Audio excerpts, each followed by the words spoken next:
Vamos iniciar a coletiva do técnico Fernando Diniz e do zagueiro Nino. Fluminense 2, Argentino Júnior 0. Olá, boa noite. Já estou com o microfone aqui, agora é livre.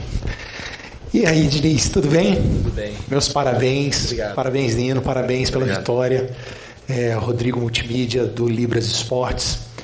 Bom, Diniz, Libertadores das Américas é competição muito difícil, é acirrado, a gente sabe que a batalha é ali no campo, difícil.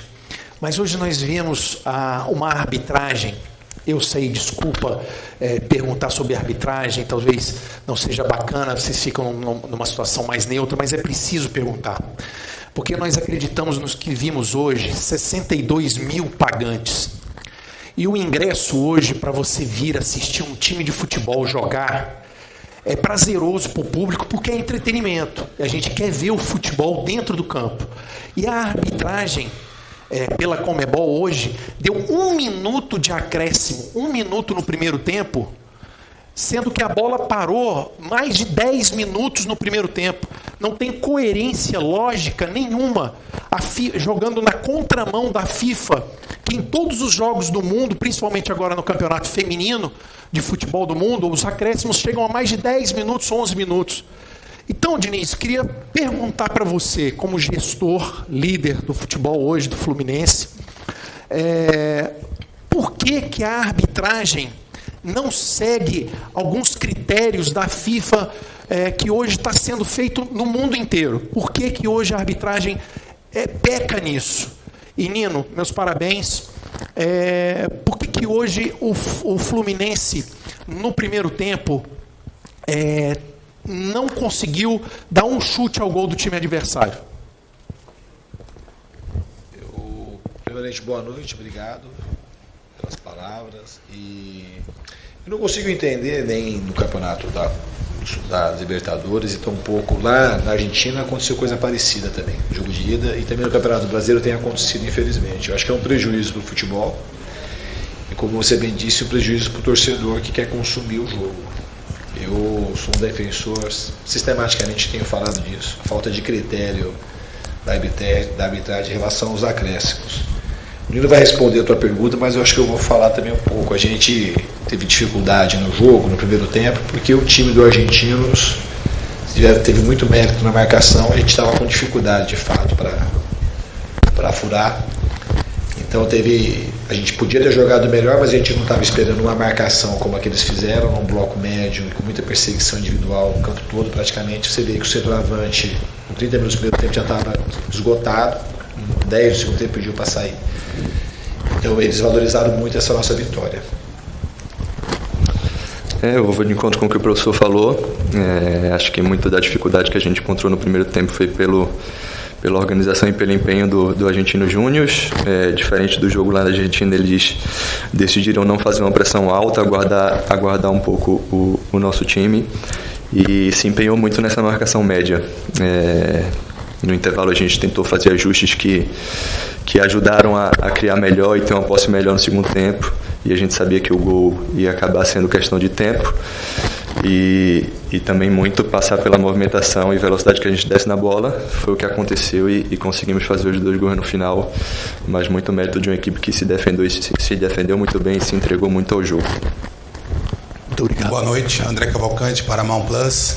Pro Nino, queria que você falasse da atmosfera do jogo, um clima quente. A gente imaginou ali que em qualquer momento uma faísca poderia virar uma briga generalizada. A gente até viu algum tumulto. Queria que você descrevesse pra gente como é que foi dentro de campo. Você acha que foi tudo dentro do limite da Libertadores ou passou um pouquinho do ponto? E pro Diniz, a gente ouve, Diniz, suas entrevistas, você priorizando sempre a ética do trabalho, as relações do trabalho, ao resultado. Hoje você acha que as duas coisas caminharam juntas? Ou você acha que o Fluminense poderia ter conseguido, você falou que poderia ter jogado melhor, poderia ter evitado esse sofrimento no final, esse jogo mais emocionante, mais tenso na reta final da partida? Eu acho que o jogo foi o nível de disputa Libertadores. Jogo limpo, não lembro de nenhuma entrada violenta de Léo do adversário, nem nossa. Acho que que foi dentro do esperado. Creio que o juiz conduziu bem os critérios de falta, de cartão. Eu acho que o principal fator para que o clima ficasse tenso e o jogo ficasse cada vez mais nervoso foi pela muita paralisação.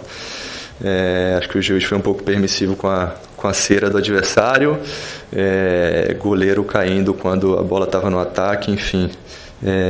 Isso foi deixando o clima quente, nosso time um pouco ansioso para procurar o gol, se via incomodado porque o jogo não fluía, e depois do gol, né, teve uma confusão ali com o time deles, mas creio que dentro de jogo, tudo dentro do esperado e sem entrada violenta de Léo.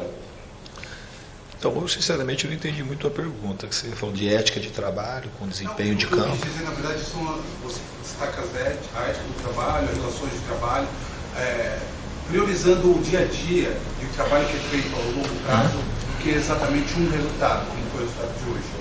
Eu queria que você falasse assim, como é esse sabor desse trabalho que você tem feito no Fluminense, mas ser premiado com um resultado. Se você acha que essas duas coisas caminharam juntas, ou se hoje foi um pouco assim, o Fluminense até poderia ter jogado melhor, não fez exatamente o que você imaginava, mas conseguiu um resultado pelo que vem sendo feito nos outros jogos, ou ao longo do seu trabalho à frente da equipe. Então,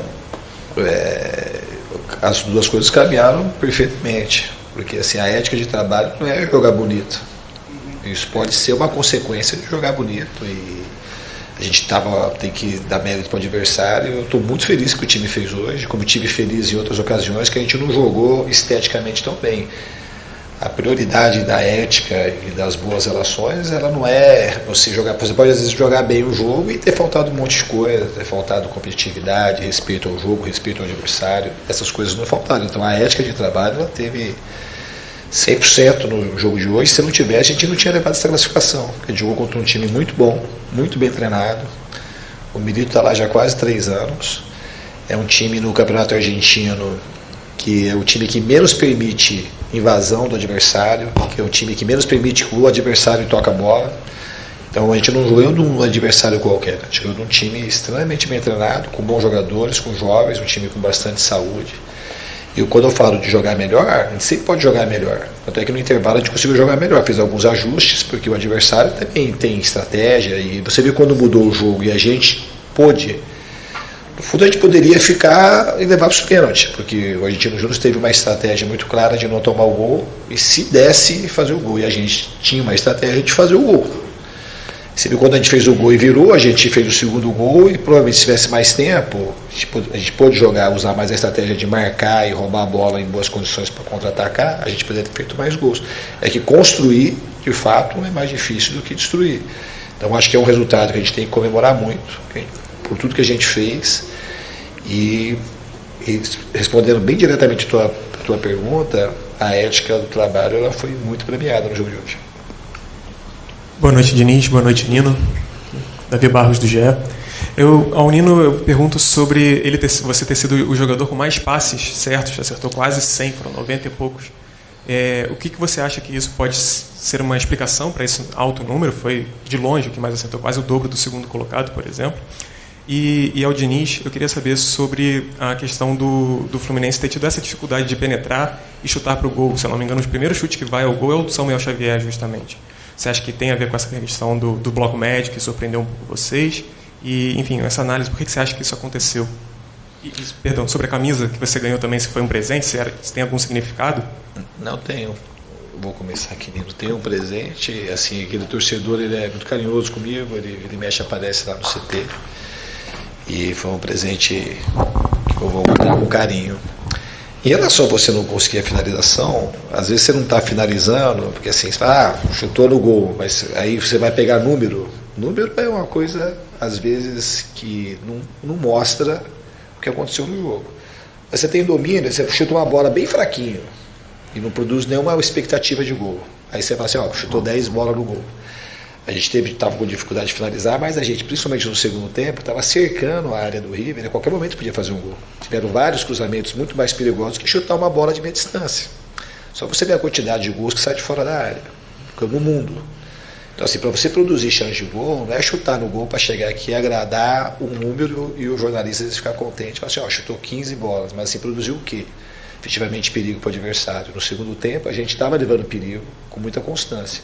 Estava muito mais envolvente o time, e eles no segundo tempo, eles tinham um bloco mais médio no primeiro tempo, e se você perceber, a gente foi empurrando eles para baixo, eles ficaram muito mais no bloco baixo do que no bloco médio. Então a gente teve muito mérito.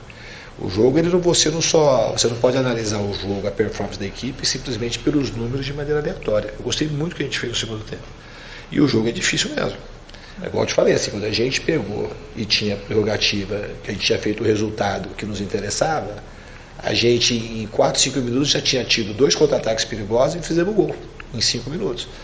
Porque se você ficar só para se defender, para tentar contra-atacar, então o time tem muito mérito, a torcida assim, foi importante demais mais uma vez, jogou junto com o time, e na hora que a gente mais precisava, empurrou, e foi mais uma vez, na minha opinião, o craque do jogo.